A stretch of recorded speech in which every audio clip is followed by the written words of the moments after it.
नमस्कार. टिळक महाराष्ट्र विद्यापीठ पत्रकारिता आणि जनसंवाद विभागाच्या वतीने मी अनुजा पालकर, सहाय्यक प्राध्यापिका, वाचन प्रेरणा दिवसाच्या प्रसंगी आपल्या सर्वांचे मनापासून हार्दिक स्वागत करते. वाचन प्रेरणा दिवस किंवा वाचन दिवस हा दिवस माजी राष्ट्रपती डॉक्टर APJ अब्दुल कलाम यांच्या जयंतीनिमित्त खरं तर 15 ऑक्टोबर रोजी साजरा केला जातो. हा दिवस मुलांना वाचनाचा छंद म्हणून विकसित करण्यासाठी आणि त्याचे महत्त्व समजून घेण्यासाठी, प्रोत्साहन देण्यासाठी हा साजरा केला जातो. आणि अशा प्रसंगी आज एक लेखक आणि साहित्यप्रेमी श्री संजय जोशी सरांसारखे आज आपल्याला प्रमुख पाहुणे आणि वक्ते म्हणून लाभल्याने खरोखर खूप आनंद होत आहे. पुढे जाण्यापूर्वी मी विभाग प्रमुख डॉक्टर केशव साठे सरांना विनंती करते की कृपया त्यांनी त्यांचे विचार मांडावे. नमस्कार. दर महिन्याला आपण एक कुठल्या तरी महत्वाचा दिवस डोळ्यासमोर ठेवून कार्यक्रम तुमच्यासाठी सादर करतो. तो एक तुमच्या नेहमीच्या शिक्षणाचं एक एक्सटेन्शन आहे.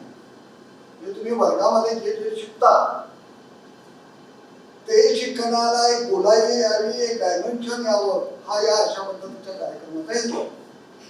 आजचा जो कार्यक्रम आहे तो अनुजाने सांगितल्याप्रमाणे अब्दुल कलाम यांच्या वाढदिवसानिमित्त संपूर्ण महाराष्ट्रभर आणि देशामध्ये खूप ठिकाणी वाचन प्रेरणा दिवस म्हणून साजरा होतो. आणि त्या निमित्ताने संजय भास्कर जोशी आमचे मित्र संवाद त्यांना आम्ही खास आमंत्रित केलं आहे. यांना बोलवायचं कारण असं आहे की ते आपल्याला इतका परफेक्ट गेस्ट मला वाटतं पहिल्यांदाच मिळाला आहे. त्यांचं पुस्तक पेठ नावाचं दुकान आहे, त्याची नाशिकला शाखा आहे. आणि पुस्तकाचं दुकान म्हणजे दुकान नाही आहे, ते येणाऱ्या वाचकांना, येणाऱ्या ग्राहकांना पुस्तक कुठलं घ्यावं, कसं घ्यावं, ते काय वाचावं याचं मार्गदर्शन करतात. त्यामुळे इथं गाईड, फ्रेंड, फिलॉसॉफर आणि मग पुस्तक विक्रेते आहेत. मी त्यांच्या लेखनाच्या प्रवासात मोठी पडलो जेव्हा त्यांनी नचिकेतचे उपाख्यान लिहिलं होतं.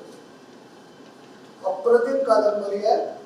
कॉर्पोरेट क्षेत्रात मोठ्या पदावर काम केल्यानंतर एकूणच त्यात येणारा वैफल्य आणि एकूण जगण्याची फिलॉसॉफी याचं एक सुंदर मिश्रण या नचिकेतचे उपाख्यानानंतर त्याची पुढचे भाग पण आले. पण नचिकेतचे उपाख्यान हे एक लँडमार्क. वाचन तुम्ही सगळे करता असं मी गृहीत धरतो. करत नसाल तर करायला सुरुवात करा. पुस्तकं थेट वाचली पाहिजेत असंही नाही. तुम्ही किंडलवर वाचू शकता, ऑनलाईन वाचू शकता.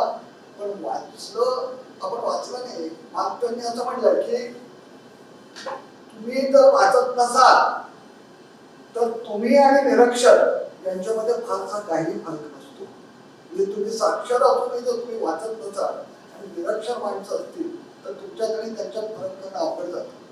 हा फरक करता यावा, आपण चांगलं वाचावं, समृद्ध व्हावं या अपेक्षेने आम्ही आजच्या कार्यक्रमाचे आयोजन केलं. आणि संजय भास्कर जोशी तुम्हाला खूप चांगल्या पद्धतीनं तिकडं वळवतील अशी मला खात्री आहे, विश्वास आहे. धन्यवाद. आजच्या दिवशी सर जे तुम्ही म्हणलात त्याच्याबद्दल बोलायचं झालं तर वाचाल तर वाचाल ही संकल्पना आजच्या दिवशी म्हणायला लागेल. कारण आपण वाचलं नाही तर नाही वाचू शकत, हे खरं आहे. आज जे आपल्याला प्रमुख पाहुणे म्हणून लाभलेले आहेत त्यांची मी थोडक्यात ओळख करून देते. श्री संजय जोशी यांचे शालेय आणि प्रामुख्याने महाविद्यालयीन शिक्षण हे पुण्यात गरवारे कॉलेजमध्ये झालेले आहे. त्यांनी M.Com आणि ICWA अशा पदव्यांचं शिक्षण घेतलेले आहे. त्यांच्या व्यावसायिक कामगिरीबद्दल बोलायचे झाले तर सरांनी 2 दशकाहून अधिक काम केलेलं आहे आणि मोठमोठ्या कंपन्यांमध्ये वेगवेगळ्या स्तरावर. त्याच्यामध्ये टाटा, हनीवेल, फिनोलेक्स पंप्स आणि आयडिया सेल्युलर अशा अनेक कंपन्यांची मोठमोठ्या पदावर त्यांनी काम केलेलं आहे. त्यांच्या सांस्कृतिक अनुभवाबद्दल बोलायचे झाले तर 1996 साली आता जसं साठे सरांनी सांगितलं की कंपनीत मॅनेजर असताना नचिकेताचे उपाख्यान ही पहिली कादंबरी प्रकाशित त्यांची झाली. या कादंबरीचा तात्विक गाभा कठोपनिषदातल्या श्रेयस आणि प्रेयस यांच्यातल्या पेचाचा होता. या कादंबरीला राज्य सरकारचा पुरस्कार तसेच नासी फडके पुरस्कार तसेच म.सा.प.चा पुरस्कार मिळालेला आहे. त्यानंतर त्यांचे पुढचे भाग म्हणून रेणुकेचे उपाख्यान आणि मृणालचे उपाख्यान या कादंबऱ्या लिहिल्या. या उपाख्यानात त्यांनी चौरंगातील अच्युताचे उपाख्यान ही कादंबरी आता ते लिहित आहेत. दरम्यान कॉल सेंटरच्या पार्श्वभूमीवर श्रावण 16 ही कादंबरी त्यांनी लिहिली. तिलाही राज्य सरकारचा सर्वोत्कृष्ट कादंबरीचा पुरस्कार त्यांना मिळाला. स्वप्नस्थ आणि काळजातील खोल घाव हे 2 कथासंग्रह प्रकाशित झालेले त्यांचे असून काळजातील खोल घाव या संग्रहास अहमदनगरचा शब्द पुरस्कार देखील त्यांना मिळालेला आहे. कॉर्पोरेट क्षेत्रातील अनुभव आणि अचानक लाखो रुपये पगाराची नोकरी सोडून पूर्ण वेळ त्यांनी लेखन वाचन करण्याचा निर्णय यावर आहे कॉर्पोरेट तरी हे पुस्तक लिहिले असून ते चांगलेच लोकप्रिय झालेले आहे.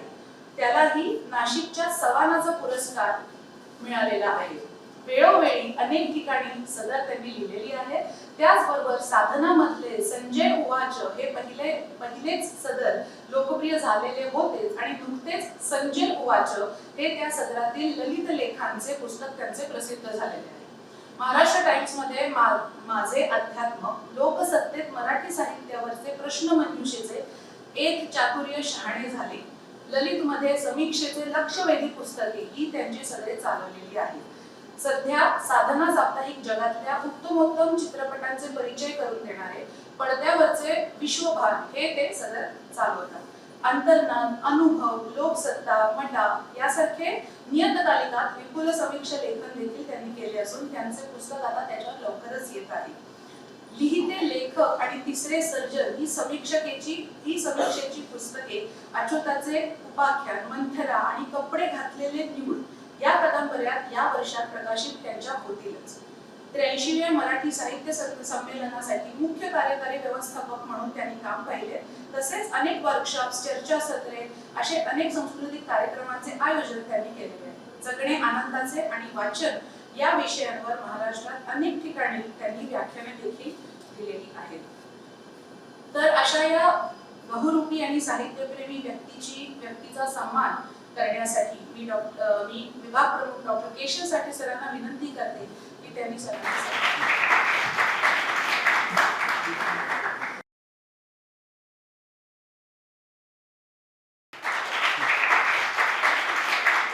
आता जास्त वेळ न घालवता मी जोशी सर यांना विनंती करते की त्यांनी आजच्या व्याख्यानाला सुरुवात करावी.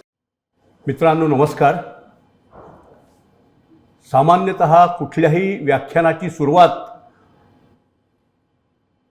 मी नेहमी व्यासपीठावरील प्रतिभावंत आणि समोरचे प्रतिभावंत असे करतो, पण दुर्दैवाने व्यासपीठावर मी एकटाच आहे आत्ता, तेव्हा नुसतं समोरचे प्रतिभावंत मित्र हो अशी सुरुवात करतो. आता इथं तुम्हाला पहिल्याच वाक्यात प्रतिभावंत वगैरे म्हणून समोरच्या श्रोत्यांना खिशात टाकण्याचा प्रकार नाही आहे.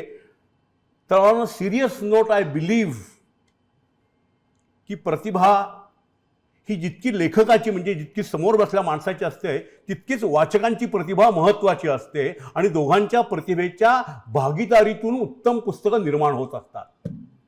आजच्या भाषणाविषयी जेव्हा आमचे मित्र केशवनी मला विचारलं तेव्हा आमची आधी चर्चा झाली होती भाषणाचा विषय काय ठेवावा. वी वर डिस्कसिंग आणि मी मनातून हसत होतो. आय टेल यू व्हाय. कारण मी म्हणतो तू काहीही विषय दे, कुठलाही चर्चा कर, किती कर, तू कुठलाही विषय दिला ती मी मला हवं तेच बोलणार आहे. थोडक्यात म्हणजे मी हिंदुस्थानातला कावळा करणार आहे.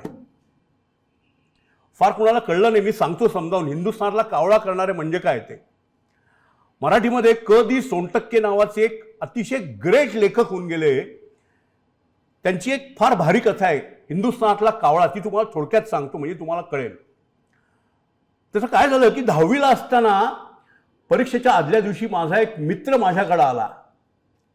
तो म्हणला की अरे काय तुझ्या चेहऱ्यावर टेन्शन काय. म्हणलं अरे उद्या 10वीची परीक्षा आहे. अरे मग टेन्शन तुला काय, तू इतका स्कॉलर मुलगा, तुला काय टेन्शन. आणि उद्या पेपर कसला आहे. म्हटलं मराठीचं तुला टेन्शन, आपली मातृभाषा मराठीचं कसलं टेन्शन आलंय. काय अरे तुला सगळे धडे उलटीकडनं पाठ आहेत, प्रश्नोत्तर तोंडपाठ आहेत, कसलं टेन्शन. अरे म्हटलं निबंध हो. अरे निबंधाचं काय, आपली मातृभाषा. 2.5 पानी निबंध तोंड पाठ करून ठेवायचा, खाड खाड खाड खाड खाड खाड, आणि परीक्षेत जाऊन नुसता खाड खाड खाड खाड लिहून काढायचा. अरे खाड खाड खाड खाड काय काय माहिती कुठला निबंध येईल, विषय काय. मी सांगतो ना आयडिया म्हणला. आपण एक निबंध तयार करायचा. उदाहरणार्थ आपण एक विषय घ्यायचा की माझ्या देशातला कावळा. 2.5 पानं निबंध तोंड पाठ ठेवायचा, खडखड खडखड.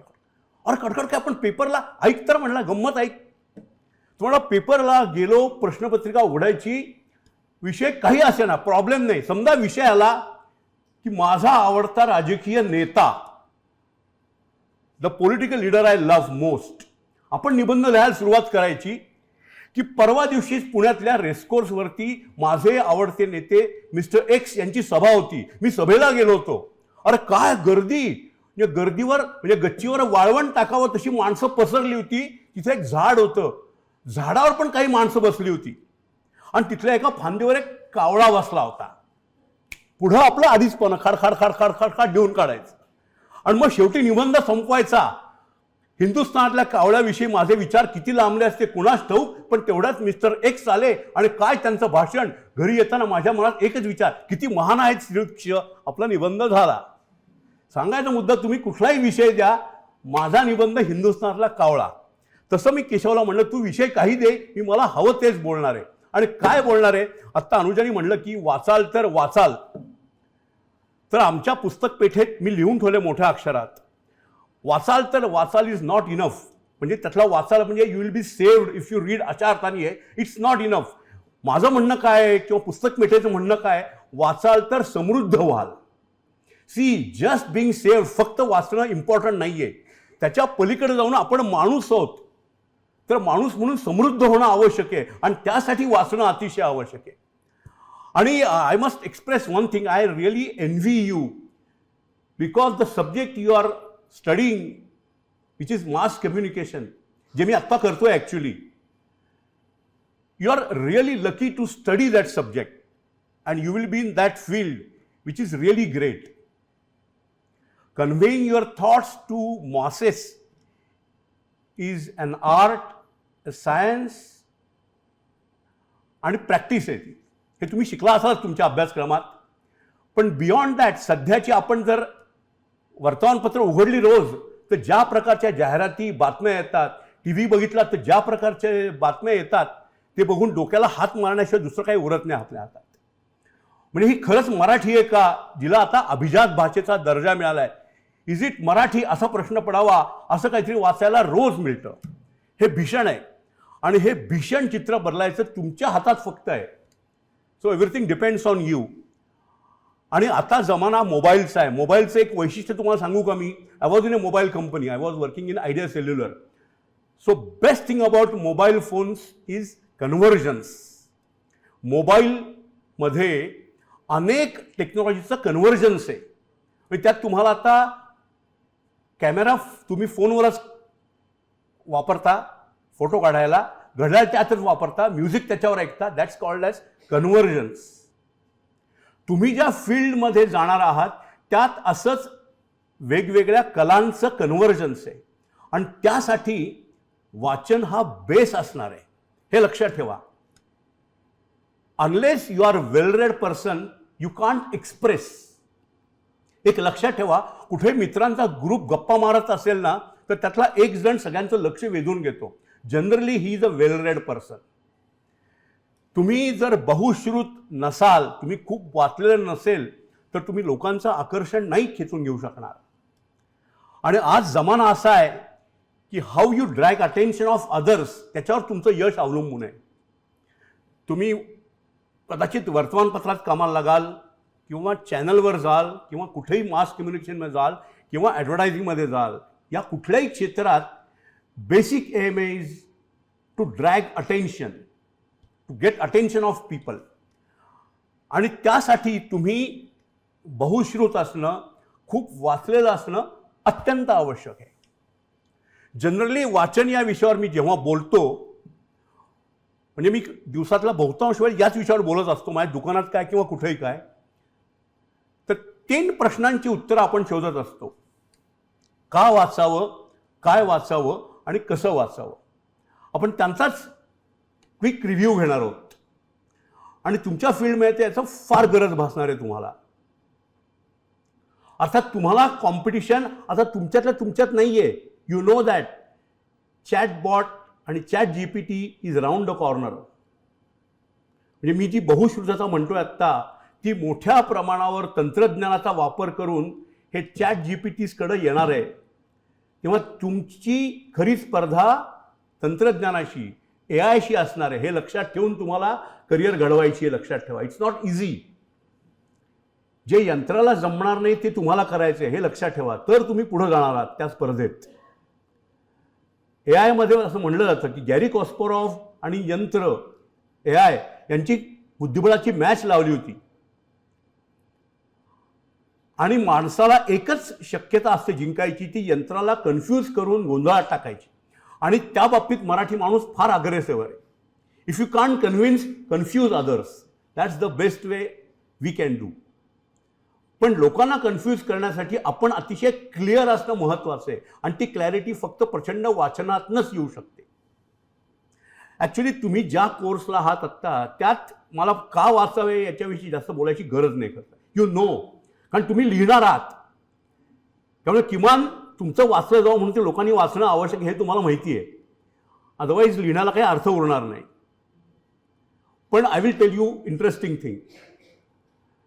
तुमच्यापैकी किती लोक असा विचार करू शकतील की आपण इंडियाच्या क्रिकेट टीमचे कॅप्टन आहोत आणि ओपनिंगला आपल्याला बॅटिंगला पाठवलं आणि समोर 6-6.5 फूट उंचीचे वेस्ट इंडिजचे बॉलर्स एक बॉलिंग टाकतायत आणि आपण सेंचुरी मारतोय, अशी कल्पना किती जणांना करता येईल? Very difficult, very difficult. पण आपण जर सनी डेज हे सुनील गावस्करचं पुस्तक वाचलं असेल तर you can live that moment. कारण सनी डेजमध्ये हे वाचताना, पुस्तक वाचताना आपण ते जगतो सगळं. वाचनाचा सगळ्यात मोठा फायदा हा आहे, कारण की आपण एक माणूस म्हणून आपली सुख दुःख इतकी छोटीशी असतात, आपल्या इमॅजिनेशनला खूप मर्यादा असतात, लिमिटेशन्स असतात. आणि आपल्या एका आयुष्यात अशी अनेक आयुष्य जगायची तर वाचन हा बेस्ट मार्ग आहे. किंवा आपण किती लोक कल्पना करू शकतो की आपण हिमालयात महिने वर्षानुवर्ष राहतोय, तिथंच मुक्काम करतोय, तिथं काही काम करतोय रस्ते बांधायचं. We can't even dream. पण रारंग ढांग सारखं प्रभाकर पेंढारकरांचं पुस्तक वाचलं असेल, यू लिव्ह इट. तुम्ही ते जगू शकता. वाचनाचा हा सर्वात मोठा फायदा आहे की एका आयुष्यात आपण अनेक आयुष्य जगतो आणि एक माणूस म्हणून आपली सुख दुःख इतकी छोटीशी असतात. म्हणजे या एक्झाममध्ये जरा पेपर टफ गेला किंवा या एक्झाममध्ये मी टॉप आलो, इतकी छोटी सुख दुःख असतात की जॉब मिळाला, हा जॉब गेला, शेवटी त्यालाच प्रमोशन मिळालं, मला मिळालं नाही, अशी आपली दुःख असतात. पण प्रचंड मोठी सुख आणि प्रचंड मोठी दुःख. एक होता कार्व्हरसारखं पुस्तक तुम्ही वाचलं तर तुम्हाला कळेल की दुःख काय असू शकतात. ज्याच्या आईची गुलाम म्हणून एका घोड्याच्या बदल्यात विक्री केली गेली, अशी महाभयानक दुःख जगात असतात. आणि आयडा स्कडरसारखं पुस्तक वाचलं तुम्हाला कळेल की काय अचिव्हमेंटचा आनंद असू शकतो. प्रचंड मोठी सुख, प्रचंड मोठी दुःख, प्रचंड मोठे संघर्ष जे आपल्या आयुष्यात मिळतातच असं नाही, ते सगळं केवळ आपल्याला पुस्तकांच्या माध्यमातून मिळतं. त्यामुळे पुस्तकं का वाचावी याचं उत्तर हे इतकं सोपं आहे. दुर्दैवाने मी भोवतालाच बघतो तर बहुतेकांचे हात मोबाईलमध्ये गुंतलेले असतात. Mobile is a great thing. I must say that. I have work for 10 years in a mobile company, so I better say mobile is a great thing. त्यामुळे मी जेव्हा भाषण करायला जायचो तेव्हा मी अजिबात कधी म्हणायचो नाही आता आपले मोबाईल बंद ठेवा. मी माझ्या जॉबला समोरून म्हणायचो आपले मोबाईल चालू ठेवलेली हरकत नाही, सायलेंटवर ठेवा आणि मध्ये फोन आला तर जास्त मोठ्या आवाजात बोलू नका, मला त्रास होईल, एवढंच करा फक्त. That's much.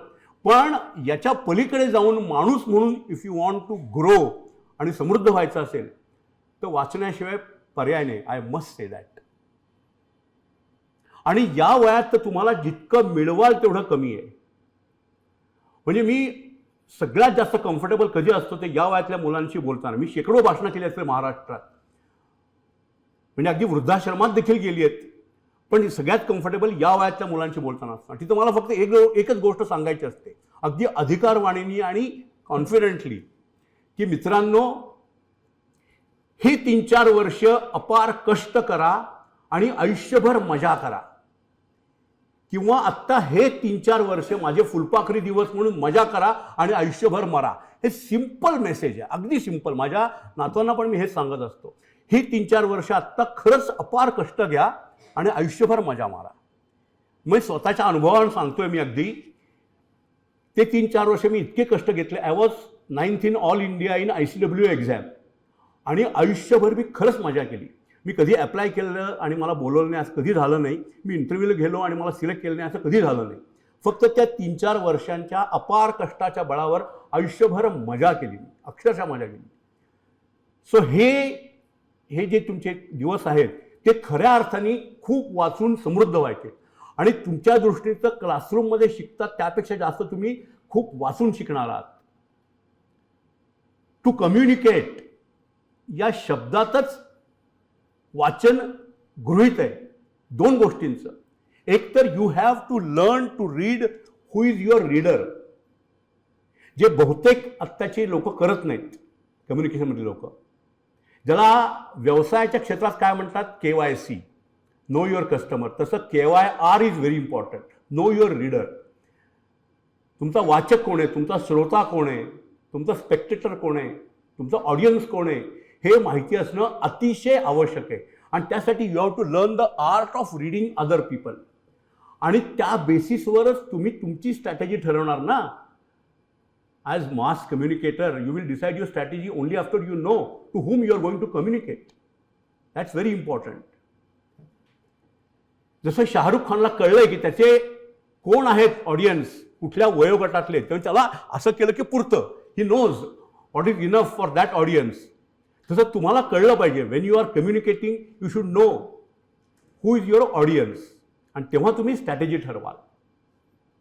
दुसरा प्रश्न नेहमी असतो काय वाचावं.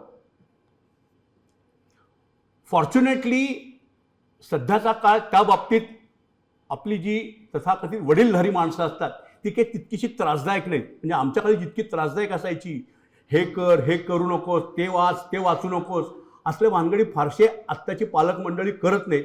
कारण की सुदैवाने म्हणा दुर्दैवाने म्हणा ते आपल्या झमेल्यात इतके अडकलेले असतात, त्यांना इतका वेळ नसतो की आपलं पोरगं काय वाचतंय हे बघायला इतका वेळ नसतो.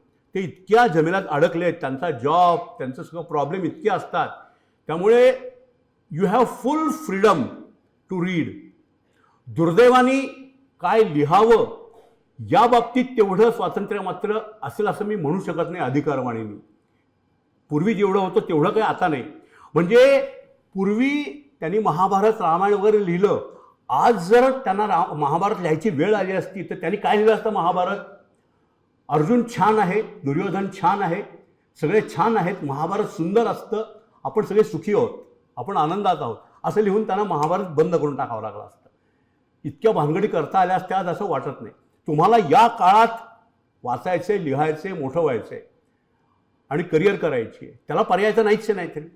त्यामुळे आहे त्या गिव्हन सिच्युएशनमध्येच आपल्याला मार्ग काढायचा असतो, त्यातनंच आपण पुढे जायचं असतं. At least what you can do always is reduce the number of mistakes you see around. आत्ता भवतालात कम्युनिकेशनमध्ये जे भयानक प्रकार आहेत, भयानक चुका आहेत, टी व्हीवर म्हणा, न्यूजपेपरमध्ये म्हणा, at least you can avoid that. म्हणजे मी म्हणत नाही की आत्ता तुम्हाला लोकमान्य टिळकांसारखी किंवा गोविंदराव तळवलकरांसारखं प्रचंड व्यासंग करून तशी अभिव्यक्ती करता येईल अशी मला काय अपेक्षा नाही प्रत्येकाकडनं. पण आत्ता भवताला जे भयानक चुका आहेत त्या तरी ॲटलिस्ट तुम्ही कमी करू शकता. या लेखनाच्या आणि अंडरस्टँडिंगच्या इतक्या काही भयानक अवस्था आहे सध्या, तर यू मस्ट रिड्यूस दॅट. आणि त्यासाठी तुमचं वाचन भरपूर असणं, उत्तमोत्तम पुस्तकांचं वाचन असणं अतिशय आवश्यक आहे. काय वाचावं याला उत्तर म्हणजे तुम्हाला जे आवडेल ते हवं ते वाचावं. सुदैवाने अक्षरशः त्याला लिमिट नाही. पण कसं वाचावं या बाबतीत मात्र 2-3 गोष्टी मी आवर्जून सांगेन तुम्हाला. कसं वाचावं पुस्तक म्हणजे कसं बसून नाही, तांगड्यापासून वाचा, कसंही वाचा तो प्रश्न नाही. पण पुस्तक कसं वाचावं तर माझं उत्तर आहे कव्हर टू कव्हर वाचावं. How to read a book, you should read cover to cover. याचं कारण तुम्हाला सांगतो मी. Most of us are not trained to read a book cover to cover, meaning the book has various aspects. You should read every aspect of book because somebody has taken great efforts on each and every aspect of a book. उदाहरणार्थ पुस्तकाचं मुखपृष्ठ cover, त्या कव्हरवरती एखाद्या चित्रकाराने आपली प्रतिभा पणाला लावलेली असते. I feel like crying जेव्हा मला एखाद्या पुस्तकाला न्यूजपेपरचं किंवा ब्राऊन पेपरचं कव्हर घातलेलं दिसतं ना, आय फील लाईक क्राईंग. अरे you are being so unjust to some great artist ज्यांनी आपली कला पणाला लावून ते मुखपृष्ठ केलं असतं. तुम्हाला किती उदाहरणं सांगू, ग्रेट कव्हर्स मराठी पुस्तकांची आहेत, hundreds of them, great, really great. म्हणजे सुभाष अवचट किंवा चंद्रमोहन कुलकर्णी असे अनेक चित्रकारांनी अप्रतिम मुखपृष्ठ केली आहेत. तुम्हाला एक दोन उदाहरणं सांगतो मी. संजय पवार नावाचा एक ग्रेट लेखक आणि चित्रकार आहे. एक नाटक आहे, कोण म्हणतं टक्का दिला, त्याचं मुखपृष्ठ फार ग्रेट आहे. काय आहे मुखपृष्ठ? मुखपृष्ठावर चांदीचा कागद लावलाय फक्त त्यांनी. त्या आपण धरलं पुस्तक की त्या चांदीच्या कागदात आपल्याला आपला चेहरा दिसतो, मिरर, जस्ट लाईक मिरर. आणि खाली आपण वाचतो कोण म्हणतं टक्का दिला, ॲज इफ आपण स्वतःकडे बघूनच म्हणतो कोण म्हणतं टक्का दिला. अशी अनेक मुखपृष्ठ मराठीमध्ये आहेत. नारायण सुर्वे नावाचे एक ग्रेट कवी, त्यांचा एक कविता संग्रह आहे जाहीरनामा नावाचा, अप्रतिम कविता आहेत सगळ्या. त्याचं मुखपृष्ठ आमचे मित्र सुभाष अवचट यांनी केलंय. काय मुखपृष्ठावरती एक अतिशय सुंदर नक्षीदार फुलपाखरू आहे, अप्रतिम असं, आणि त्या फुलपाखराच्या पंखात एक टाचणी टोचली आहे आणि त्यातून रक्ताचा ओघळ वाहतोय. एखाद्या कवीच्या, नाजूक मनाच्या कवीच्या दुःखाचं इतकं सुंदर चित्रण करणारं मुखपृष्ठ. तुम्हाला लगेच कळतं की आत काय असू शकेल. मुखपृष्ठ is a window through which you look through the house of book. पुस्तक जर घर असेल तर त्याच्या घरात डोकावून बघायची एक खिडकी म्हणजे मुखपृष्ठ. आपण तिथून सुरुवात केली पाहिजे. पुस्तकाची एक अर्पण पत्रिका असते, डेडिकेशन लाईन, ती अगदी आवर्जून वाचली पाहिजे आपण. त्यात लेखक 2-3 वाक्यामध्ये पुस्तकाविषयी प्रचंड काहीतरी सांगून जातो. तुम्हाला उदाहरण सांगतो मी. कोसला ही माइलस्टोन म्हणावी अशी कादंबरी आहे, माइलस्टोन मराठी साहित्यातली. कोसला ही 63 साली लिहिलेली कादंबरी, अजूनही प्रचंड खपाची आहे आणि प्रचंड लोकप्रिय आहे अशी कादंबरी. त्याचं डेडिकेशन काय आहे? अर्पण पत्रिका 100 99. So that book is dedicated to 99 out of 100. तोपर्यंत काय असतं, जनरली 100 जो पहिला असतो त्याला सगळं मिळतं. आणि तोपर्यंतच्या कादंबऱ्यांचा नायक कसा होता, की केसांचा कोंबडा काढलेला, हातात टेनिसची रॅकेट, एका बाजूला एक मुलगी त्याच्याबरोबर असेल, नायिका असेल, असा एकदम हिरो असेल, तो नायक असायचा. That was changed by Kosla. उरलेले आपण जे 99 असतो सगळे, त्या सगळ्यांचं आयुष्य कोसला कादंबरीच्या सेंट्रलला आहे, केंद्रस्थानी आहे. म्हणून ती अर्पण पत्रिका 100 99. So that book is dedicated to 99 people out of 100, not to that one person who is the topper. उरलेल्या सगळ्यांचं आयुष्य देखील महत्त्वाचं असतं. हा एक ग्रेट मेसेज देणारी. आणि गंमत अशी झाली की त्या कादंबरीनंतर अनेक लोक आपलं आयुष्य लिहायला लागले, because they felt even my life is worth a novel, worth some literature. That confidence Kosla gave to thousands of people across the state. ते फार महत्त्वाची अचिव्हमेंट आहे. अशा अनेक अर्पण पत्रिका ग्रेट असतात. किंवा ज्वाला आणि फुले नावाचा एक अप्रतिम कविता संग्रह बाबा आमटे यांचा आहे. त्याची अर्पण पत्रिका फार ग्रेट आहे. शतकानुशतके अश्रूंनी दारे ठोठावणाऱ्या दारिद्र्यास, इतकं काहीतरी महान करुणा असल्याशिवाय माणूस बोलू शकत नाही. ज्वाला आणि फुले मधली एक एक कविता म्हणजे गोल्ड आहे, गोल्ड. बाबा आमटे एका कवितेत म्हणतात, क्रांती ही सीतेसारखी असते, क्रांती ही सीतेसारखी असते, ती वनवासी रामाची साथ करते. क्रांती ही सीतेसारखी असते, ती वनवासी रामाची साथ करते, पण तोच मर्यादा पुरुषोत्तम जेव्हा राज्यारूढ होतो तेव्हा ती पृथ्वीच्या पोटात गडप होते. इतकी महान चिंतनं त्या पुस्तकात आहे, ज्वाला आणि फुले. लक्षात ठेवा, तुम्ही जेव्हा खूप लोकांना काहीतरी सांगणार असाल तेव्हा तुमच्याकडे खूप काही साठलेलं असलं पाहिजे, तर तुम्ही सांगू शकाल. मी अशी शेकडो पुस्तकं त्या तुमच्या वयाचं असताना अक्षरशः दिवस रात्र वाचली, शेकडो पुस्तकं वाचली, शेकडो सिनेमे बघितले. एका रात्रीत 2-2 असे मी वर्षानुवर्ष सिनेमे बघितले. आणि तेव्हा तुमच्याकडे इतकं साठतं की तुम्ही सांगू शकता लोकांना काहीतरी. आणि तुम्ही तर अशा धंद्यात किंवा अशा प्रोफेशनमध्ये असणार आहात where people have to listen to you carefully. आणि हे carefully you have to earn. तुम्हाला कमवावं लागेल लोकांचं अटेन्शन. काय असतं, पूर्वापार घरात चाललेली परंपरा असते की वडील जे सांगतात ते मुलांनी ऐकायचं. आता तसं उरलेलं नाहीये. It's no more that you can earn respect by age and relation. No, केवळ नातं आणि वय या दोन्हीच्या बळावर तुम्हाला रिस्पेक्ट नाही कमावता येत, तुम्हाला कमवावा लागतो. आणि तो रिस्पेक्ट कशाने कमवला जातो? तर द वे यू स्पीक आणि व्हॉट यू स्पीक, त्याच्यावरच तुम्हाला तो आदर मिळणार असतो. आणि तुम्हाला तर आयुष्यभर तेच करायचं आहे. तुम्हाला वाचक मिळवायचे, प्रेक्षक मिळवायचे, आणि त्यासाठी you will have to earn the respect of them. आणि तो तेव्हाच मिळेल जेव्हा तुमच्याकडं सांगण्यासारखं कंटेंट असेल आणि स्टाईल असेल. आणि या दोन्ही गोष्टी तुम्हाला खूप काही वाचलं आणि खूप काही बघितलं तरच मिळणार आहे, लक्षात ठेवा. Maybe books, maybe movies, they tell you. आणि सिनेमेतरी काय असतात? That's all art of story telling. वर्तमानपत्र काय असतात? That's all art of story telling. आणि जो त्या कलेत एक्सपर्ट झाला, he will win the readers, spectators and audience. आणि तुमचं ध्येय तेच असणार आहे. म्हणजे तुम्हाला लोकांवर प्रभाव टाकणारा अँकर व्हायचंय का? आज बघतो आपण एक एक असतात अँकर आपले. म्हणजे खरोखर आज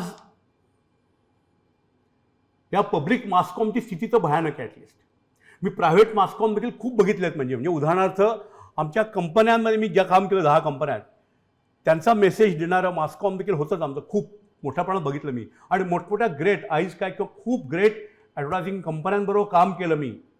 त्या प्रत्येक वेळी मला हेच जाणवलं, you should have content and style if you want to get the attention and drive across what you want to say. हे दोन्ही महत्त्वाचं आहे, हे लक्षात ठेवा. Basically content as well as style. फक्त एक कधी उपयोगी पडत नाही. If you don't have a style, your content is waste. आणि if you have only style and don't have content, मग तुमचं फक्त हसं होतं. आज अनेक अँकर असे आहेत जे फक्त आरडोडा करू शकतात. They have style but don't have content. तर तुम्हाला तुमच्या करिअरच्या दृष्टीने अतिशय महत्त्वाचा आजचा दिवस आहे. इथं उभं राहून माझ्यासारख्या एखाद्या माणसाने काही प्रेरणा द्यायची काही गरज नाही. It should come from within. तुमच्या आतूनच हे यायला हवं आहे, गरज आहे त्याची. Because you need it.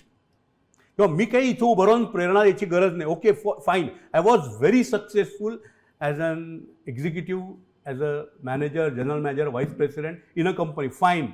As a writer, I am very successful because I got many awards. But you don't need me to tell you that.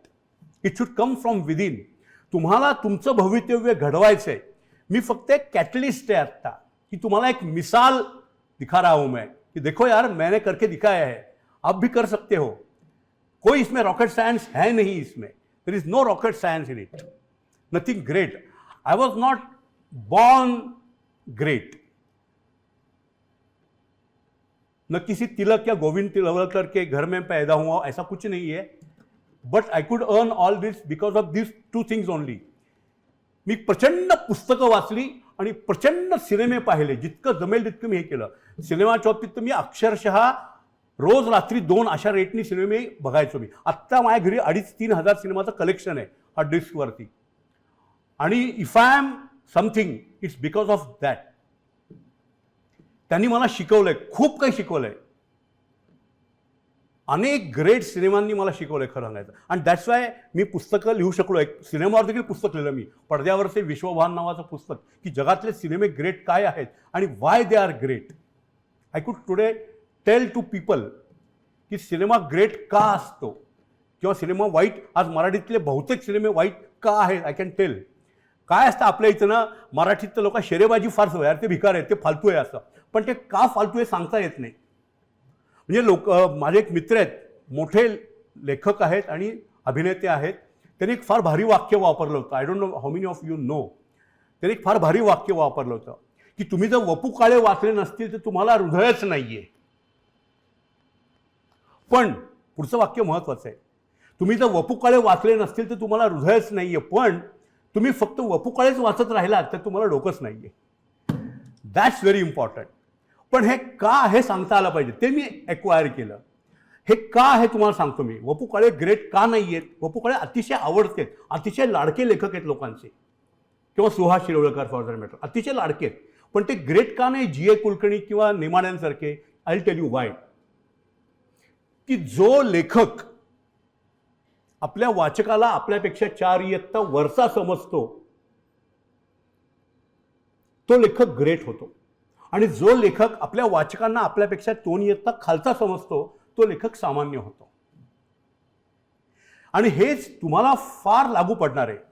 You should always assume की तुमचे रीडर्स, तुमचे स्पेक्टेटर्स, ऑडियन्स हा तुमच्यापेक्षा जास्त बुद्धिमान आहे गृहीत धरलं तुम्ही, तर you will always try to match his wit and write and express accordingly. ही कला शिकायला हवी तुम्हाला. तुम्ही जर सगळ्या गोष्टी केवळ समोरचा लहानच ते समजून सगळं समजावून त्याच्या तळहातावर द्यायला लागलात तर you will start going down. आणि ह्या अशा अनेक लेखांचं असं होतं. बपू काळे सगळं समजावून सांगतात, जीवन म्हणजे असं आहे, जीवन म्हणजे तसं आहे. अरे नको ना बाबा, मला काही ते सोड ना तू. वाचकाची अपेक्षा असते की वाचकाला देखील इक्वल समजून. म्हणून मी पहिल्यांदा म्हणलो की लेखक आणि वाचक या दोघांची प्रतिभेची पार्टनरशिप व्हायला पाहिजे, भागीदारी व्हायला पाहिजे, तर ते ग्रेट लेखन होतं. आणि same happens to a speech. भाषण देताना देखील, कार्यक्रम सादर करताना देखील. मी आत्ता कसं ॲज्युम करतो की you people also are equally eager to make good career the way I made my career very good. मी हे गृहीत धरतो अतिशय. मी इथं ज्ञान द्यायला आलेलं नाही हे पहिलं गृहीत धरलं मी. आत्ता येताना मी टॅक्सीत तोच विचार करत होतो की मी काही तुम्हाला ज्ञान द्यायला आलेलं नाही आहे. I am here just as a catalyst. I assume की तुम्हाला देखील उत्तम करिअर करायचे आणि वर कुठतरी जायचं आहे. मी जसा चढत फास्ट रेटनी फार सुरुवातीला क्लार्क म्हणून लागलो, तो पुढं व्हाईस प्रेसिडेंट झालो. असंच तुम्हालाही करिअर करायची आहे हे मी गृहीत धरतो. आणि मग मी माझं स्ट्रॅटेजी ठरवतो व्याख्यानाची. मग मी काय ठरवलं स्ट्रॅटेजी की I will be only catalyst. तुमच्यात जे आहे त्याला फक्त एक जस्ट ट्रिगर करायला पाहिजे मला. That ambition I assume is there in you to excel in the field you have selected. You have chosen this field. I assume की तुम्ही स्वतः हे निवडलं फील्ड.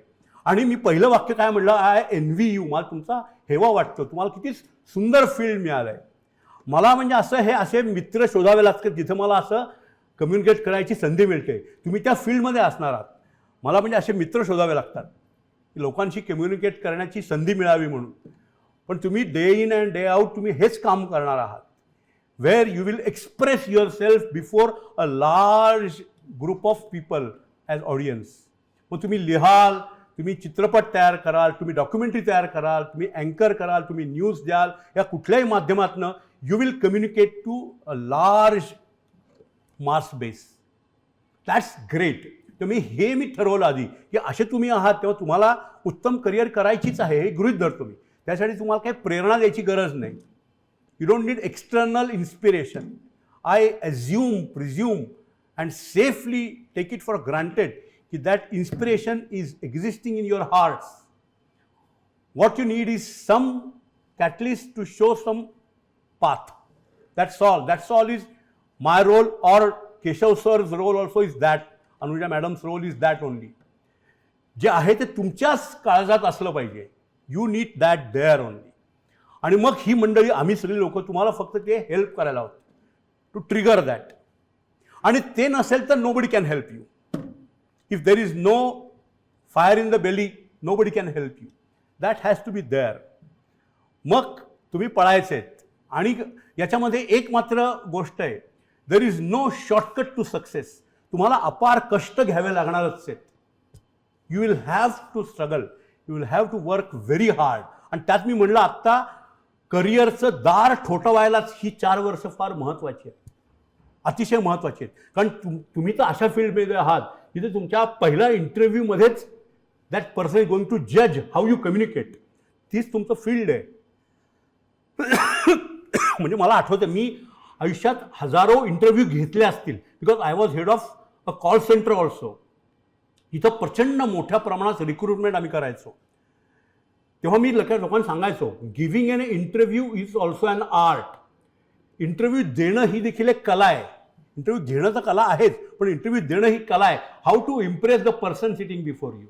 त्यात मी एक गोष्ट फार स्वतःच्या अनुभवाने सांगेन मी की जेव्हा तुम्ही इंटरव्ह्यू फेस करता तेव्हा त्या इंटरव्ह्यूची डायरेक्शन ज्या फील्डमध्ये तुम्ही कम्फर्टेबल आहात तिकडं वळवणं ही खरी कला असते. म्हणजे मला माहिती मी या एका बाबतीत अतिशय स्ट्रॉंग आहे. उदाहरणार्थ कॉस्टिंग बघितलं ना तर मी मार्जिनल कॉस्टिंग या टॉपिकमध्ये खूप एक्सपर्ट आहे. तर मी काय करायचो प्रत्येक इंटरव्ह्यू हळूहळू कसा मार्जिनल कॉस्टिंगकडे जाईल हे बघायचो. तसं you have to first understand what is your virtue. तुमच्यात काय ग्रेट आहे, काय चांगलं आहे, हे प्रत्येकाचं वेगळं असू शकेल. जसं मी आत्ता म्हटलं की माझा सिनेमा हा माझा स्ट्रॉंग पॉईंट होता, केशवचा पण स्ट्रॉंग पॉईंट सिनेमा हा आहेच आहे. तसं तुम्ही ओळखायचं माझा स्ट्रॉंग पॉईंट तो आहे, वाचन आहे, लेखन आहे, रशियन साहित्य आहे का शेक्सपियर आहे का काय आहे, ओळखलं पाहिजे पहिल्यांदा. आणि मग तुमच्या इंटरव्ह्यूला तुम्ही त्या दिशेने घेऊन जाऊ शकता. I can tell you with confidence.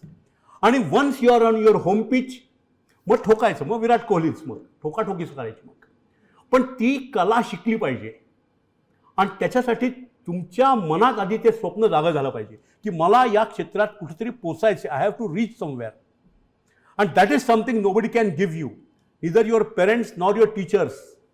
Professor शिकू शकला नाही, आईवडील शिकू शकला नाही, ते तुमच्या मनातच जागं झालं पाहिजे. आणि त्यासाठी हे सगळे कॅटलिस्ट लोक आहेत, फ्रेंड्स आहेत, हे गृहीत धरलं पाहिजे. म्हणजे तुमचं भाग्य असं की तुम्ही एक अतिशय चांगला कोर्स निवडला आहे. Mass communication is a wonderful, जिथं म्हणजे मला आयुष्यभर आय हॅड टू स्ट्रगल. माझी आवड ही नेहमी कलांची होती, लेखन, चित्रकला, नाटक ही माझी आवड होती पहिल्यापासून कॉलेजमध्ये असताना. आणि मी आयुष्यभर काम केलं फायनान्समध्ये, debit credit. So I had to struggle all my life between my work and my liking which was arts. I had to struggle.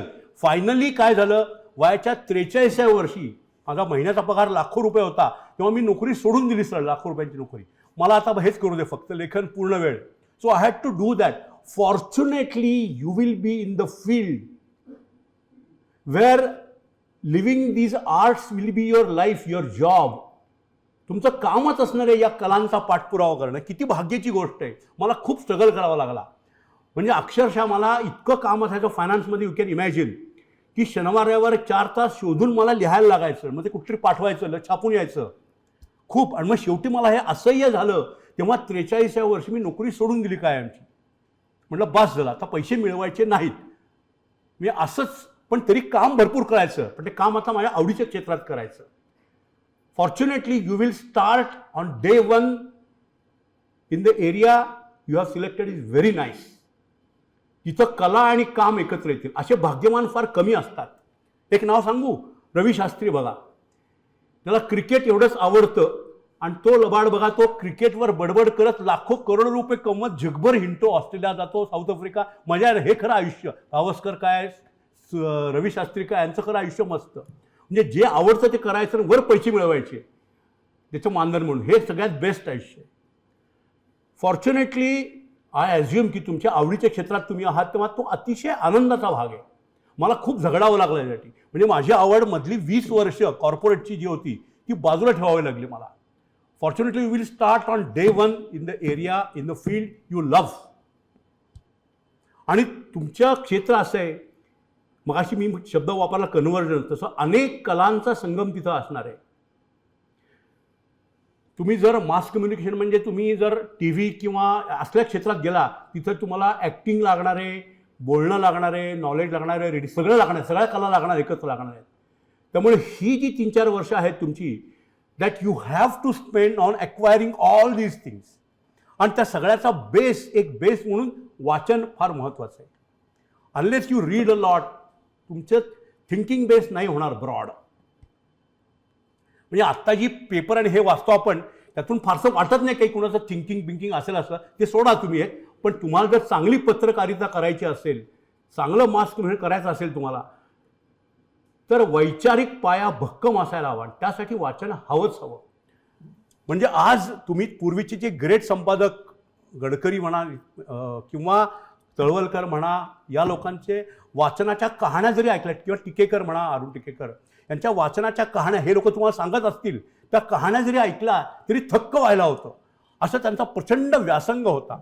आणि त्याच्याशिवाय खरंच मास कॉमला अर्थ नाही, अनलेस तुमचा तो पाया भक्कम असल्याशिवाय. त्यासाठी असायलाच हवं असं. आय ॲज्युम तुमची लायब्ररी अतिशय चांगली असेलच म्हणजे. तेव्हा तुम्ही लोकांनी ना खरंच या लोकांचे क्लास बंक केले तरी हरकत नाही, पण तुमचा मॅक्सिमम वेळ मुक्काम लायब्ररीत असायला हवा. हे अतिशय महत्त्वाचं आहे, अतिशय महत्त्वाचं आहे. आणि तिथं जाऊन तुम्हाला मिळणार आहे तेच खरं नॉलेज मिळणार आहे. मी म्हटल्याप्रमाणे ही लोक तुम्हाला फक्त कॅटलिस्ट म्हणून डायरेक्शन देतील, दिशा दाखवतील, पण शेवटी खरं शिक्षण हे तिथंच मिळणार आहे तुम्हाला. आणि ते घेतलं तरच तुमचा निभाव लागणाऱ्या पुढच्या जगात जेव्हा उतराल तेव्हा तुम्ही. तुमच्या इथं असतीलच अशा स्पर्धा वगैरे, पण खरी स्पर्धा बाहेर आहे. आणि मी मगाशी म्हटल्याप्रमाणे artificial intelligence is round the corner. It is coming, it is already arrived. मी आत्ता परवाच एक लेख लिहिला दिव्य मराठीसाठी, आर्टिफिशियल इंटेलिजन्स आणि हॉस्पिटॅबिलिटी इंडस्ट्री, सेवा क्षेत्र. तो अभ्यास करता मला इतकं जाणवलं, तुम्हाला किती सांगून किती नाही असं मला होईल. म्हणजे ते फील्ड येते जे आलंच म्हणजे आत्ता ते इतकं धक्के देणार आहे. मी त्यात एक प्रयोग केला माझ्या लेखात बरं का. मी काय म्हटलं की आता मी डेमो दाखवतो तुम्हाला, की मला संपादकांनी विषय दिला आहे की आर्टिफिशियल इंटेलिजन्स अँड सेवा क्षेत्र. तर मी काय करतो, कॉम्प्युटरवरच्या AI ला हा प्रश्न देतो आणि एक निबंध लिहून दे सांगतो. आणि ॲक्च्युली निबंध आला मला की कुठल्या क्षेत्रात तुम्हाला फायदा होईल आणि धोके काय आहेत असं. आणि मग तेच मी लिहिलं त्या निबंधात, माझ्या लेखात. इतकं रेडीमेड सगळं आहे. म्हणजे तुम्ही काही द्या. आत्ता ही माझी ओळख करून दिली, अजून एक 10 वर्ष अशी वेळ ना की संजय जोशी ओळख करून दे, माहिती द्या, हिला ते डायरेक्ट मिळालं असतं, प्रिंटआउट मिळाला असता. अशी अवस्था आहे आत्ता ऑलरेडी. या अनेक विषयावरती युक्रेन आणि याचं रशियाचं युद्ध चाललं आहे, त्याच्यावर काय मत आहे बुवा, याच्यावर लगेच 5 पानी लेख तुम्हाला लगेच मिळतोय की दाबली की नुसती. तुम्ही फक्त कशा प्रकारे प्रश्न देता हेच आवड. इंटेलिजंट प्रश्न विचारणं महत्त्वाचं आहे. चित्र मिळत आहेत डायरेक्ट AI वरती, डायरेक्ट मिळत आहेत. म्हणजे मी त्या माझ्या लेखात सुरुवातीला दिलं की AI कुठं चाललंय. मी पहिल्यांदा दिलं a girl reading book under tree, लगेच एक चित्र आलं मला, एक मुलगी वाचते असं. मग मी फक्त बदललं वर्णन, an Indian girl in green sari reading book under a tree, लगेच तसं चित्र आलं. मी पुढचा प्रश्न दिला, Indian girl in green sari reading a book and smoking a cigarette, तर तशी आली लगेच. AI ला काही कळत नाही, अरे भारतीय बाई कशी सिगरेट ओढेल, ते काही त्याला कळत नाही, अक्कल नाही त्याला, पण तो हवं ते देऊ शकतो.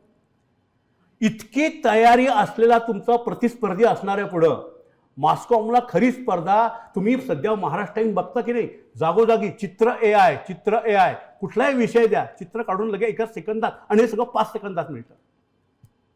तुम्ही कुठलाही विषय द्या ते मिळणार आहे. तर त्याच्याशी तुम्हाला स्पर्धा करायची आहे, आणि आहेच आहे, यू हॅव नो चॉईस. तेव्हा तुमची तयारी कशी असायला हवी बघा. आणि तिथं मी मगाशी म्हणलो ते महत्त्वाचं आहे, तुमचे content and your style. Because sometimes computer and AI may be able to compete in content, not in style. So that will be your own style. तुमचा ट्रेडमार्क असलेली स्टाईल असेल तर ती तर तुम्हाला ॲक्वायर करावी लागेल. आणि तुमची स्टाईल डेव्हलप करायची असेल तर आधी 56 लोकांची स्टाईल तुम्हाला वाचावी लागेल ना. तर ते माधव गडकरी कसे आगरलेख लिहायचे बुवा, गोविंद तळवरकर कसे लिहायचे, हे तुम्हाला माहिती असलं पाहिजे आधी. गिरीश कुबेर कसं लिहितात बुवा, हे सगळं माहिती असेल तर तुमची स्टाईल डेव्हलप होईल ना. तर त्याच्यासाठी you have to study these all greats in your field.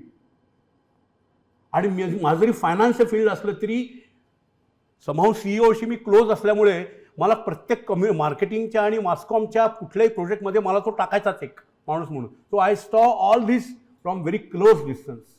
फार जवळनं बघितलं मी मासकॉमचं. हे मोठमोठे ब्रँड तयार होताना बघितले मी. पूर्वी बिर्ला AT&T होती, त्याचा ब्रँड बदलून आयडिया ब्रँड तयार केला, त्या कमिटीत मी होतो. ब्रँड तयार करणं ही प्रचंड मोठी गोष्ट आहे. आणि लक्षात ठेवा, some of you will have to be part of such great projects in life. प्रचंड. आणि आमच्याबरोबर कोण होता, जयंत बक्षी होता, ज्यांनी कामसूत्र हा ब्रँड पॉप्युलर केला, प्रचंड पॉप्युलर ब्रँड. तो जयंत बक्षी आमच्याबरोबर टीममध्ये होता. शिकण्याचा सर्वोत्तम मार्ग अशा मोठ्या लोकांबरोबर काम करणं असतो. आणि तो तुमच्याकडे आत्ता काय आहे, तर मोठ्या लोकांची पुस्तकं वाचणं हा करायचा. अत्यंत ग्रेट लोकांची प्रचंड ग्रेट पुस्तकं तुमच्या लायब्ररीत नक्की उपलब्ध असतील याची मला खात्री आहे. So please go there. आणि हे असं एका भाषणापुरतं नाही आहे किंवा एकदा आज केलं असं नाही आहे. हे तुम्हाला day in and day out रोज करायची गोष्ट आहे, रोज. त्यामुळे आता हिने एवढं कौतुक केलं मगाशी माझं, असं केलं आणि तसं केलं आहे, तर शेवटी तुम्हाला एखादा संदेश देणं मला कर्तव्य आहे. म्हणून मी देतो संदेश, पब्लिकली देतो संदेश तुम्हाला, अगदी सगळ्यांना एका वेळी. खरं संदेश असा देत असतात सही करून, पण मी तुम्हाला सगळ्यांना एकदम देतो संदेश. आणि मग मी जेव्हा संदेश संपवून धन्यवाद म्हणेन तेव्हा माझं भाषण संपलेलं असेल. तर संदेश असा आहे, आज रात्री जेव्हा झोपायला जाल तेव्हा झोपण्यापूर्वी क्षणभर स्वतःशी विचार करून स्वतःला एक प्रश्न विचारा. आज रात्री झोपायला जाल तेव्हा स्वतःला एक प्रश्न विचारा, मी कालच्यापेक्षा आज जास्त वाचलेला आणि चांगला माणूस आहे का? आज रात्री झोपायला जाल तेव्हा झोपण्यापूर्वी स्वतःला प्रश्न विचारा, मी कालच्यापेक्षा आज जास्त वाचन केलेला आणि चांगला माणूस आहे का? स्वतःला प्रश्न विचारा आणि उत्तर जर होय आलं, आज रात्री झोपायला जाल तेव्हा झोपण्यापूर्वी स्वतःला प्रश्न विचारा, मी कालच्यापेक्षा आज जास्त वाचन केलेला आणि चांगला माणूस आहे का? आणि उत्तर जर होय आलं तर तुमची डायरी काढा. त्या डायरीतल्या आजच्या पानावरती एक चांदणी काढा, स्टार. स्वतःला प्रश्न विचारा, मी कालच्यापेक्षा जास्त वाचलेला माणूस आज आहे का? चांगला माणूस आहे का आज कालच्यापेक्षा जास्त? आणि उत्तर होय आलं तर डायरी काढा आणि आजच्या पानावरती चांदणी काढा. पुढच्या वर्षी याच दिवशी गच्चीत जा, बाल्कनीत जा किंवा रस्त्यावर जा आणि आभाळाकडे पहा रात्री. आणि रात्रीचं आभाळ तुम्हाला चांदण्याने खचाखच भरलेलं दिसलं, खूप चांदण्या असतील तर म्हणा, ही माझी डायरी, इतक्या चांदण्या मी वर्षात कमावल्या. सर, जसं अभिनेते अभिनय करत असताना त्यांच्या पात्रात जिवंतपणा आणण्यासाठी काही वेळापूर्वी भावनिक होऊन त्या पात्रात शिरतात, तसंच लेखक वर्गही उदाहरणार्थ एखादा दुःखद आशय लिहिण्यापूर्वी शून्य प्रहरात जाऊन तसा विचार करतात का? जर एखादा आपल्याला दुःखद आशय लिहायचा आणि मग तुम्ही तेव्हा दुःखी होऊन विचार ट्राय करता? माझी स्वतःची style I tell you first the way I write. मी कुठलाही इमोशनल प्रसंगाला उत्तम प्रश्न विचारला त्यांनी की कम्युनिकेशन हे फक्त फॉर्मल किंवा ऑफिशियल असतं असं नाही ना. आपल्या दैनंदिन जीवनात इन्फॉर्मल लाईफमध्ये ऑल्सो यू नीड कम्युनिकेशन. म्हणजे माझ्या एखाद्या कथेचा विषय असावा तसा प्रश्न आहे हा. मी याच्यावर अनेक कथा लिहिल्या आहेत. मी I could have escape by just saying माझी पुस्तकं वाचतो, त्यात खूप आहे, पण I will not do that. I will tell you. First thing in this is you should be honest about your intentions, what you want to communicate. Your communication can never be successful based on cheating. पहिलं आणि अतिशय महत्त्वाचं, honesty in intentions matters most. ज्याला आपण म्हणतो conviction, जे mass communication संदर्भात conviction about what you are conveying is very important. If you are convinced about what you want to convey, तर मग तुमचं कम्युनिकेशन प्रभावी होतं. So way is first to be honest about your intention and then second is respect. Respect about the person to whom you are going to convince or convey or communicate. You should have full respect. So what you communicate is, if it is based on honesty, honest intentions and respect for other person, then your communication will be very effective and powerful. आणि या सगळ्यात खरं सगळ्याचं best काय सांगू का? मोहब्बत चाहिए यार, बस और कुछ नहीं. म्हणजे मी सगळ्या या वयातल्या सगळ्या लेक्चरमध्ये मी सांगतो कॉलेजमध्ये की हमारा प्रॉब्लम क्या है कि हम एडिक्वेटली मोहब्बत नहीं करते अपने आप से, जिंदगी से. That is the problem. अगर अपने खुद की जिंदगी से इश्क हो जाए, then everything matters to you as if जिंदगी और मौत का सवाल है यार. Then all that comes very automatically. So वो सीखो, अपने जिंदगी से मोहब्बत करो. फिर उस जिंदगी को संवरने के लिए किसी और की जरूरत है, कन्विंस हो जाओ, तो अपने आप दिल से निकलते हैं चीजें और लफ्ज पे आ जाती है. और दिल से जब कुछ निकलता है और लफ्ज पे आता है तो उसका संगीत खुद ब खुद बन जाता है. That's the key. अजून एक महत्वाची गोष्ट, never keep things buried in your heart. कुछ आना चाहता है तो जरूर आने दो. नंतर मग मी गेल्यावरती त्यांना विचारायला पाहिजे, थोडा चांगला बोलत होता तो, त्याला विचारायला पाहिजे. बंदा खुल के बोल रहा था तो उसको पूछना चाहिए था. नंतर असं वाटलं नाही पाहिजे कधी.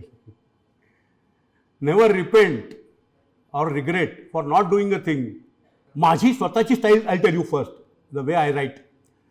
मी कुठलाही इमोशनल प्रसंगाला काही लिहायचं म्हणलं तर मला काही तयारी करावी लागत नाही, because I write the way I leave.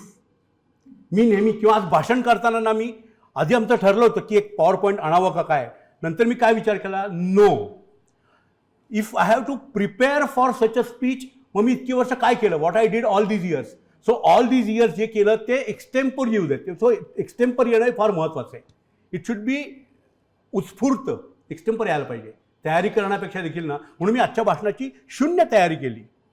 I decided की मी इथं आलो की चेहरे दिसले 25-30 मला की मला आपोआप तसंच मी बोललो आहे. You must have felt it.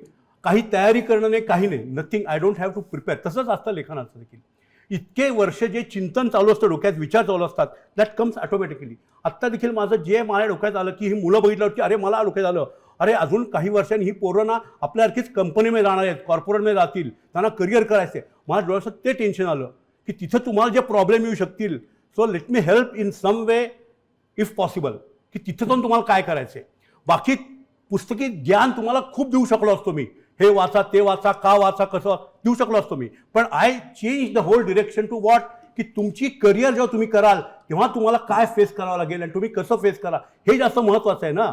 माझं ज्ञान दाखवणं नाही, दॅट इज नॉट इम्पॉर्टंट. मला काही मिळवायचं आहे तुमच्याकडनं, रिस्पेक्ट काही गरज नाही.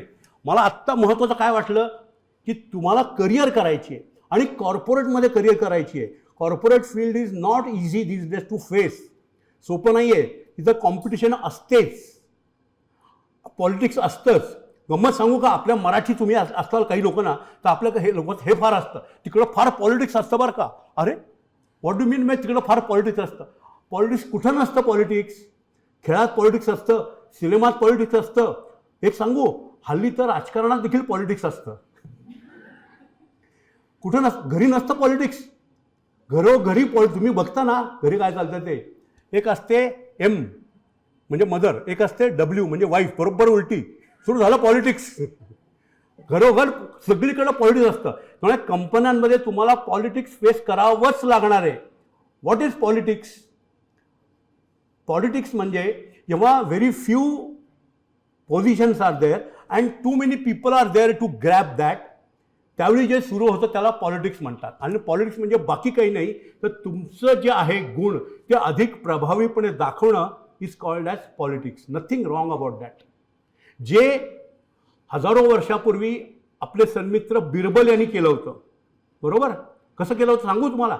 एक सगळ्यांना माहीत असलेली गोष्ट बरं का, बिरबल आणि अकबराची. Everybody knows, but still I tell again. एक दिवस सकाळी अकबर आला दरबारात, त्याला लोकांची फिरकी घ्यायचा मूड आला.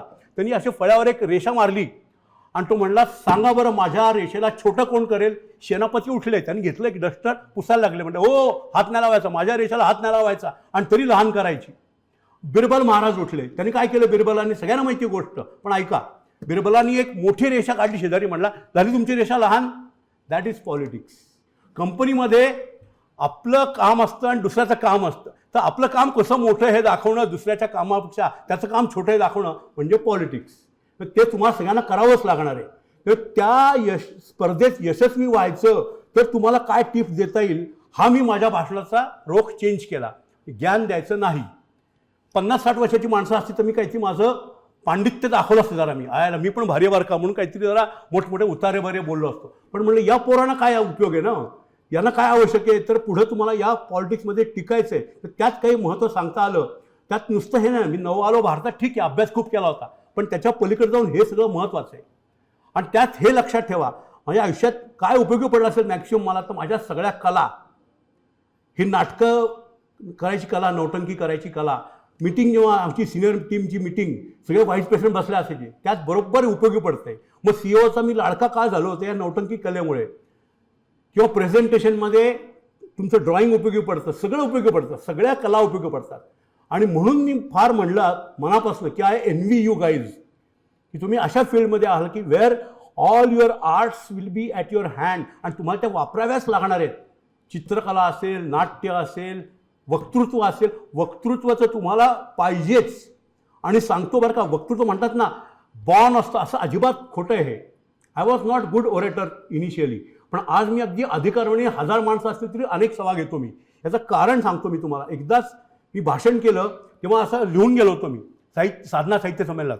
3 पानं घेऊन गेलो म्हणून मस्त अगदी छान वाक्यविक्क बोललो, सगळं ते उत्कृष्ट बोललो. पण आमचे अनंत भावे नाव, तुमच्याच फील्डमधले मास्कॉममधले अनंत भावे नावाचे पूर्वीचे एक फार ग्रेट न्यूज रीडर होते, अफाट गुणवत्तेचा माणूस. तर ते मला म्हणले, अरे संजय तू काय सुंदर बोलतोस, तो कागद पहिले फेकून दे फक्त. आणि तेव्हा मी वक्तृत्व शिकलो ॲक्च्युली. आणि मग गेल्या 10 वर्षात शेकड्यांनी भाषणं केली. तुम्हाला वक्तृत्व असं शिकावंच लागेल. यांच्या स्पर्धा घेतोच ना केशव तू वक्तृत्वाच्या. इथं पुढे येऊन बोलायची कला तुम्हाला जमवावीच लागेल. The field in which you are going to enter, तिथं वक्तृत्व आणि स्वतःला अभिव्यक्त करण्याची कला जास्तीत जास्त प्रभावीपणे ही शिकावीच लागेल. पण हे सगळं माझ्या डोक्यात आलं आणि मग मी एक्सटेम्पर तुम्हाला बोललो मी. That's the answer actually. मराठीमध्ये चालू करायचं असेल तर तुला सांगतो एका वाक्यात, नंतर भेट मला, माझा पत्ता घे, मला भेटायला यायचं आणि क्रेडिट कार्ड घेऊन यायचं किंवा जीपे मोबाईल घेऊन यायचं. तुला मी हातात देतो पुस्तक, ही सुरुवात कर, असं वाच, हे वाच, मग हे वाच. अक्षरशः I will teach you like this. हात बोट धरून म्हणतात ना लहान मुलं, तसं मी तुला अगदी तयार करतो 100%. इवन मराठीत अगदी अवघडात अवघड लेखक कोण म्हणतात तर G.A. कुलकर्णी. तर माझ्या दुकानात मी अनेकांना G.A. कसे वाचावेत हे पण शिकवले. कसं शिकवलं म्हणजे माहिती का, तर ही 7 पुस्तकं आहेत ना, त्यातलं हे पुस्तक पहिलं घे, या पुस्तकातली ही कथा पहिली वाच, मग हे वाच, मग हे वाच, असं नंबर टाकून दिलेत मी. तसं I will tell you what to read first आणि त्यानंतर काय करायचं. एक सांगायला विसरलो मी, ते मी कंप्लीट करतो माझ्या भाषणातलं. मी ते संदेश देऊन झाला म्हणून राहिलं ते, की चांगलं पुस्तक वाचल्यावर काय करायचं हे फार महत्त्वाचं आहे बरं का. 2 गोष्टी अगदी करायलाच हव्यात. तुम्ही जेव्हा वाचाल की नाही तेव्हा एक फुलस्केप वही करा. मास्कॉममधल्या मुलांचं करा, एक फुलस्केप वही करायची आणि एखादं पुस्तक आवडलं आपल्याला कुठल्याही कारणाने, तर एका पानावर त्याच्याविषयी 8-10 ओळी लिहून ठेवायच्या. आपण काही क्रिटिक नाही आहे, समीक्षक नाही आहे, पण प्रामाणिकपणे तुम्हाला काय आवडलं ते लिहून ठेवायचं की या गोष्टींमुळे हे पुस्तक मला आवडलं, आणि अशी वही करत जायचं. 2-5 वर्षांनी तुम्ही जेव्हा ती वही वाचाल तेव्हा इतकं छान वाटेल ना. त्यात एक गोष्ट मी तुम्हाला कळेल की तुमची कशी वाढ होत गेली, म्हणजे कुठल्या कारणांसाठी तुम्हाला पुस्तकं आवडायला लागली जास्त जास्त, म्हणजे तुमच्या दृष्टीने तुमची वाचक म्हणून झालेली वाढ त्यात दिसेल आणि तुमचे समीक्षेचे निकष आपोआप तयार होतील. So I will tell you, कुठली पुस्तकं वाच, त्याच्याविषयी लिहून मला दाखव आणि त्याचा इतका फायदा आयुष्यभर होईल, आयुष्यभर.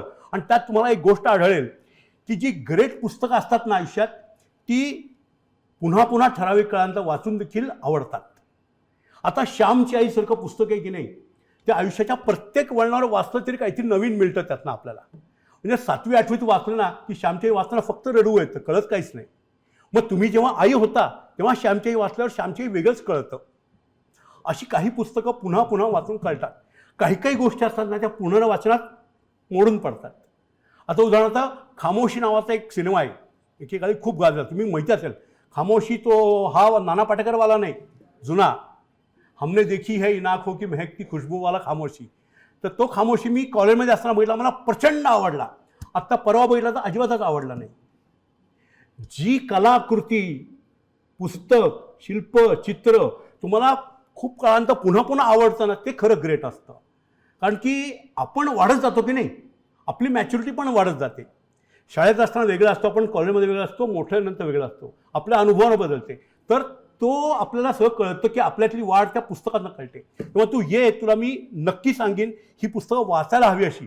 कारण 4 वर्षापूर्वी मी अशी यादी तयार केली होती, 100 मराठी पुस्तकं जी वाचायलाच हवी अशी. कारण असा काही कुठं कोर्स नसतो ना, मासकॉमचा कोर्स आहे, पण चांगला वाचक असा कुठं कोर्स कुठंच नसतो. त्याच्यासाठी मी काय केलं, मी एक डायरी तयार केली की ही 100 पुस्तकं तुम्ही वाचायलाच हवी. वाटल्यास तर मी केशवला ती पाठवीन, तू याला दे, आणि वाटल्यास तर पुस्तकं पाठवीन, पुस्तकं पण मी. हे सगळ्यांनी वाचणं अत्यंत गरजेचं आहे. म्हणजे तुम्हाला मासकॉममध्ये करिअर करायचं असेल, मराठीविषयी काही करायचं असेल तर ती बेसिक पुस्तकं आहेत. म्हणजे त्याची स्मृतिचित्रेपासून सुरुवात होते आणि मेघना पेठेपर्यंत येते, असा सुबंध प्रवास येतो. You have to read them. तर मी पाठवीन ती लिस्ट मी, बरं का अनुजा, ती सगळ्यांना ती सर्क्युलेट करती आणि ती पुस्तकं मिळवायची व्यवस्था करू आपण दुकानात आमच्या. आणि तुमचं focus should always be clear. आता मी बघा हे सांगता उत्तर तर मी एक क्लिअर केलं की ती पुस्तकं माझ्या दुकानात घ्या. तुमचा फोकस आयुष्याचा क्लिअर पाहिजे. मला शेवटी माझं दुकान माझं वाढवायचं आहे, किंवा तुमच्या डोक्यात फोकस नेहमी क्लिअर पाहिजे अतिशय, की माझा पुस्तक पेठ माझी चालवायची हे माझं आयुष्याचं आहेच आहे. तो काही करताना तुमचं ते क्लिअर पाहिजे. त्याला CDO असं माझे सासरे म्हणत, चीफ डिफाईन्ड ऑब्जेक्टिव्ह. तो तुमचा क्लिअर पाहिजे. तुमचा चीफ डिफाईन्ड ऑब्जेक्टिव्ह काय आयुष्याचा तो ठरवून ठेवा आधी, की मला हे करायचंच आहे. तसं मी जरी कॉर्पोरेटमध्ये करिअर केली, AVP झालो वगैरे ठीक आहे, पण माझा ऑब्जेक्टिव्ह काय होता आयुष्याचा, तर उत्तम लेखक व्हायचं हाच होता. आणि शेवटी मी अचीव केलं ते, त्याने नको शेवटी. तसं तुमचं ते ठरवून ठेवा तुम्हाला काय करायचं आहे, की मला अर्णव गोस्वामीच व्हायचं आहे. कुणी किती काही शिव्या घाले ना, मला अर्णव गोस्वामीच व्हायचं आहे. मग भले शिव्या खाईन मी. ठरवून ठेवा काय व्हायचं आहे. का मला रवीश कुमार व्हायचं आहे, मग तुम्हाला कुणाचा रिस्पेक्ट मिळेल ते त्याच्यावर अवलंबून राहील. अर्णवलाही मिळतात त्याचे फॅन, रवीशलाही मिळतात. तुम्ही ठरवा काय व्हायचं ते ठरवा, पण तुम्ही ठरवा की what you want to be, where you want to be, आणि त्याच्या दृष्टीने मग सगळं करत जावा. आणि वाचनाबाबतीत कधी काही वाटलं तर कधीही मला कॉन्टॅक्ट करा, भेटायला या. मी लिस्ट तर पाठवेल मी. बोल. पौड रोडला वनाज पशी आहे, परमहंस नगरमध्ये. माझा नंबर फक्त लिहून घ्या, कुणा वाटलं नंतर कॉन्टॅक्ट करायचं तर 98, कारण हल्ली काय आहे ना, सगळं एका नंबरमध्ये सगळं असतं. 9822003411 संजय जोशी. आणि कुठल्याही पुस्तकाविषयी काही बोलावं असं वाटलं, काही घ्यायचं नसेल तर नुसतं बोलावं असं वाटलं तरी येत चला, म्हणजे अगदी any time you can come and visit. की आता तुम्ही म्हणजे व्याख्यानाच्या सुरुवातीला तुम्ही म्हणलात मी प्रतिभावान आहे, माझ्या समोर जे श्रोता म्हणून बसलेले आहेत ते सुद्धा प्रतिभावान आहेत. Yes. जे लेखक आहेत त्यांनी नाही, फक्त प्रतिभा लेखकाची असायचं नाही, वाचकाची देखील प्रतिभा असते. हेच मी प्रकाश मगाशी नंतर सांगायचा प्रयत्न केला की दोघांची प्रतिभा मिळून ग्रेट साहित्यकृती निर्माण होते. बरोबर आहे, वाचकाची सुद्धा प्रतिभा असते. हो. पण ज्या लेखकाचं, प्रतिभावान लेखकाचं पुस्तक वाचल्यानंतर आपल्याकडे प्रतिभा आहे किंवा असं किंवा प्रतिमा आहे, त्याच्यातून आपण काही प्रतिमा करू शकतो. बरोबर. त्याचं उत्तर असं आहे, मी म्हणतं थोड्या वेळानंतर बोललो की नाही, वपू काळ्यांचं उदाहरण दिलं. वपू काळ्यांच्या लेखनात काय असायचं, सगळं सांगून टाकायचं. हां, मग तिथं वाचकाच्या प्रतिभेला काही वावच नाही. बरोबर. आता G.A. कुलकर्णीचं वाचलं समजा तू, तर त्यात सगळं जे सांगत नाहीत त्यात तुला डोकं लावून शोधून घ्यावं लागेल, समजून घ्यावं लागेल. तिथं वाचकाची प्रतिभा महत्त्वाची असते. म्हणजे लेखकाने जे सांगितलंय त्याच्या 2 ओळींच्या मध्ये जे भरलं असतं ना, ते शोधणं म्हणजे वाचकाची प्रतिभा. आणि ती प्रतिभा जिथं पणाला लागते तिथं ग्रेट साहित्यकृती निर्माण होते. हे बघ, भगवद्गीता हे तर सगळ्यात महान आहे तत्त्वज्ञान. भगवद्गीता असो, सावरकर असो, किंवा शंकराचार्य असोत, किंवा अमृतानुभव असो, काही असो. माझा सल्ला, किंवा उपनिषद असोत, मी अभ्यास केला यांचा, माझा सल्ला नेहमी असा राहिला आहे की यांचं भाष्य बाजूला काढा आणि तुम्ही त्याला भिडा. गीता वाचायचा सर्वोत्तम उपाय गीता वाचणं हा आहे. मी असंच केलं शेवटी. मग मला टिळकांची नको गीता किंवा शंकराचार्यांची गीता नको, मग मी काय केलं, मी गीताच वाचली. ज्ञानेश्वरी वाचायची असेल तर साखरे महाराजांची नको किंवा यांची पण नको. हां, मग मी डायरेक्ट ज्ञानेश्वरीला भिडेन मी. तर हा मुद्दा पुन्हा पुन्हा ते वाचणं हाच उपाय असतो. सर्वोत्तम मार्ग तो आहे. पुन्हा सावरकर वाचूला कळलं नसतील तर. पण त्याच्यासाठी कुणी तू प्लॅनचेट शोधू नकोस. आपण काय करतो माहिती का, नेहमी पटकन मधलं एक प्लॅनचेट शोधून त्याच्यापर्यंत पोचायचा प्रयत्न करतो. नको. There is no shortcut to reaching great things. Shortcut नको. पुन्हा पुन्हा भिडणं, पुन्हा पुन्हा स्वतःला आव्हान देणं हाच मार्ग त्याच्यावर बेस्ट आहे. किंवा पुन्हा पुन्हा वाचणं हाच उपाय. G.A. कुलकर्णी समजून घ्यायचे, G.A. पुन्हा वाचा, रमल पुन्हा वाचा. की शेवटी शैलीमुळे कळता ती गोष्ट खरी आहे, पण कुठली गोष्ट समजून घ्यायला स्वतः पुन्हा पुन्हा प्रयत्न करणं हा सर्वोत्तम मार्ग आहे. मग ती भगवद्गीता असो किंवा काही असो. म्हणजे गीतेच्या बाबतीत मी हे केलं, उपनिषदांच्या बाबतीत मी हे केलं. कठोपनिषद मला असं कळलं, ते उपनिषद मूळ वाचणं इतकंच महत्त्वाचा भाग आहे. तर तसं करावं. पुस्तक सक्सेसफुल झालं हे आपण कशावरनं ओळखावं? पुस्तकाचा सक्सेस एकमेव असतो, तो रॉयल्टीमध्ये नसतो, पैशात नसतो, कशात नाही. वाचकांच्या प्रतिक्रिया ज्या प्रकारे येतात त्याच्यावर असतं केवळ. तर वाचकांचं मत हेच महत्त्वाचं आहे. म्हणजे काय माहिती, याचा अर्थ सांगतो. याचा अर्थ असा आहे की आपण प्रत्येक गोष्ट आपल्या डोक्यात येते समजून सांगितली पाहिजे असं नाही. थोडंफार लोकांना कळेल हे गृहीत धरावं असा त्याचा अर्थ आहे. की लोक पण समजून घेतील. मी काय सगळं सांगत नाही समजावून, 2 ओळींच्या मध्ये सोडतो काय काय, ते वाचक ओळखून घेतील हा विश्वास बाळगावा असा त्याचा अर्थ आहे. आणि वाचकांच्या प्रतिक्रिया हेच यश.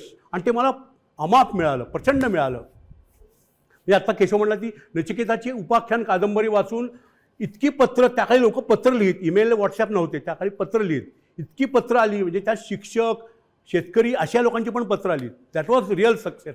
कॉर्पोरेट विश्वाविषयीची कादंबरी ती. ते खरं यश असतं. थँक्यू, धन्यवाद. आणि अजूनही थांबायच्या ह्याच्यात नाही आहेत, पण आपल्याला वेळेअभावी आता आपण पुढे निघावं त्याच्यामध्ये. सर, तुमच्या बोलण्यामध्ये एक गोष्ट जी आली की मराठी माणूस जेव्हा बोलतो तो डायरेक्ट म्हणजे स्टेटमेंट्स करायला घाबरत नाही. तर त्याच्यामध्ये एक गोष्ट अशी आहे की आज म्हणजे तुम्ही जे जे बोललात इथे त्याच्यासाठी माझ्याकडनं एक पर्सनली वेळी तुम्हाला खूप मोठा धन्यवाद आहे. कारण एक फॅकल्टी म्हणून आम्ही जे शिकवतो किंवा आम्ही टीचर म्हणून जे मुलांना काही वेळेला शिकवतो किंवा सांगतो, आज त्याचं साक्षात्कार मुलांना झालं असेल की आम्ही जे शिकवतो किंवा काय जे बोलतो क्लासमध्ये किंवा तुम्ही जे म्हणलात लायब्ररीमध्ये जावं, तुम्ही याच्या आधी अर्धा तास आधी मुलं लायब्ररीमध्ये त्यांना एक परतफेड म्हणजे आजच्या दिवसाच्या प्रसंगी त्यांना नेऊन आणलं.